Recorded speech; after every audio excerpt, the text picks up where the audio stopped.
Are you ready to scale your business in a way that's aligned with your soul and profitable? I'm Casey Rossi, a business and leadership coach. I've been a full-time entrepreneur for 30 years and love business. I help conscious leaders increase their impact and optimize their lives. Join me each week for tips and deep conversations on cultivating confidence, increasing your visibility, elevating your vibration, and leading with purpose without burning out. Let's go. I'm just coming back from a ride on the back of my partner's Harley. Despite the sun shining, it was chilly, but I love taking in the beauty of fall, the crisp air, the changing elements, and of course the multicolored leaves. Today there was burnt umber and red and gold and varying shades of green and beautiful deep plums. And it got me thinking about change. Nature naturally changes. It changes with the seasons, with the weather, with location, with population. And we come to expect these changes. We know that when our nights become longer and the temperatures become cooler, the plants that we put in our gardens at the top of the summer start to shift, change color, shrivel, and some eventually die off.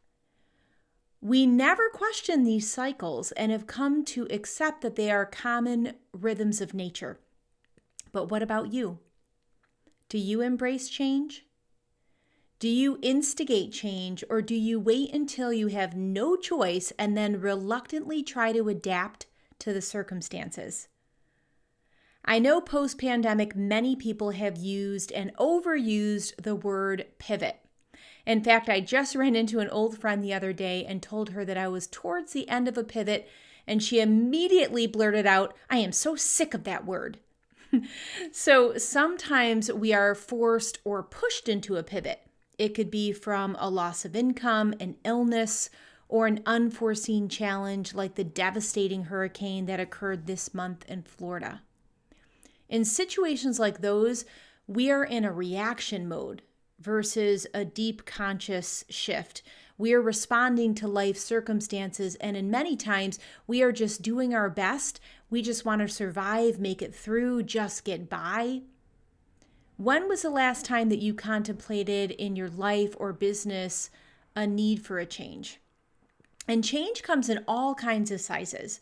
You could need to make a slight tweak, so a minor or a micro change, or you may need to make a drastic change. And of course, there are many varying levels of alteration in between.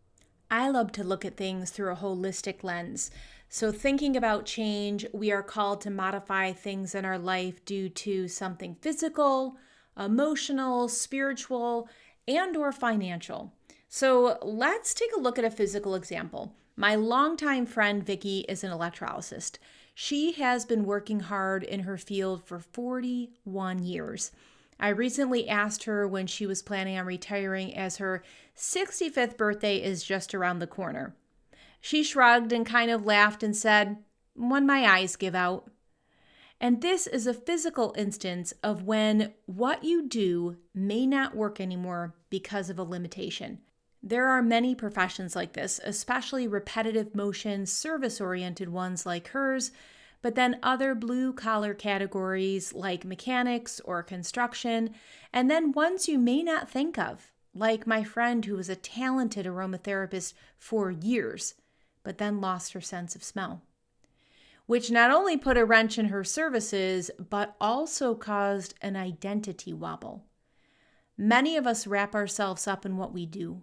It defines us. When the time comes to answer the question, who am I if not fill in the blank, it can cause quite a stir. And I can relate to this.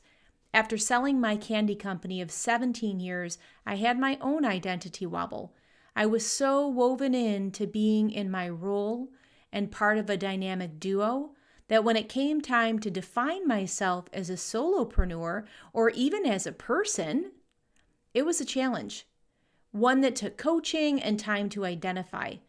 Who was I without a title, without a staff, without the accolades? Maybe you have something in your life that you can relate to. When was a time that you lost a part of yourself?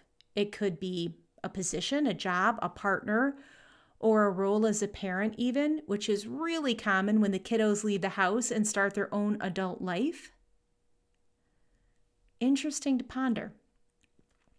There could be an emotional disconnect that causes disruption in your work.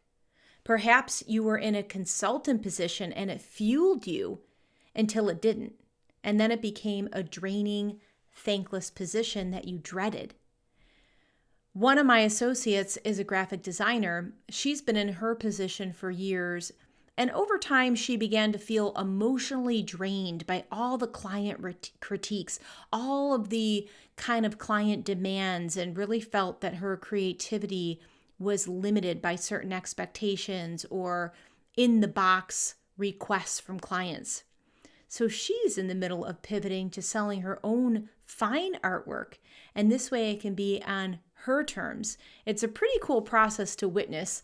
All the feels are there, from doubt to letting go of security in order to pursue her dreams and everything in between. So I'm reminded of nature again here. It doesn't hold on to its leaves when it no longer serves the greater good.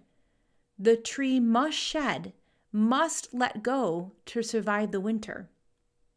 So my question to you, what do you need to let go of, even if it feels uncomfortable, but you know deep in your gut it's time?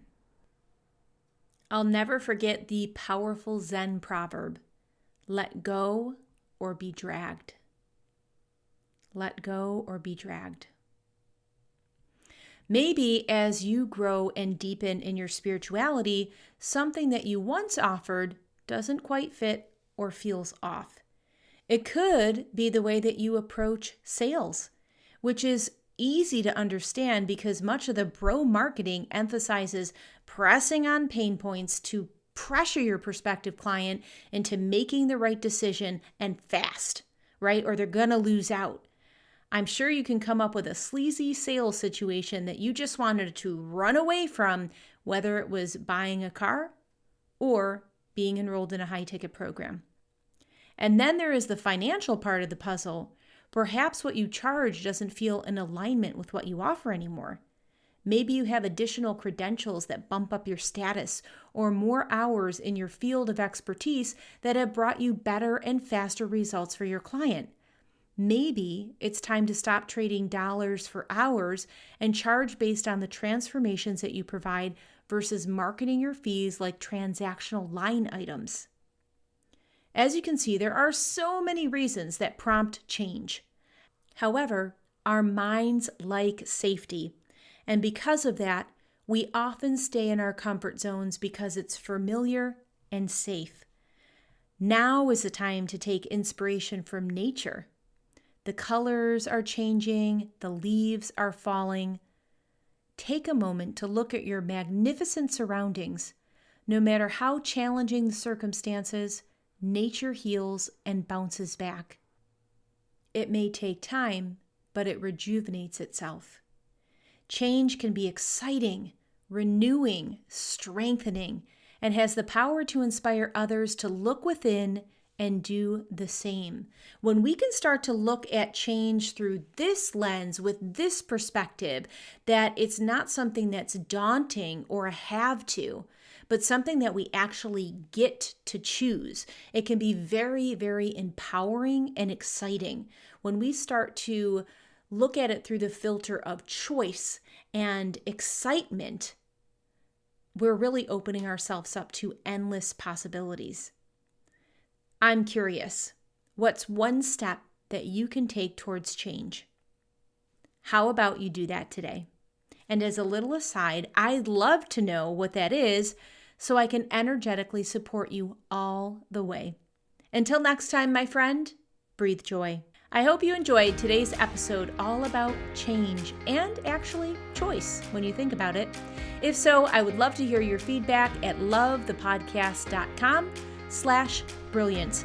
And you can also share this with 3 of your friends who you think could benefit from today's message. It really does help support the show and spread that positive ripple effect throughout our sphere.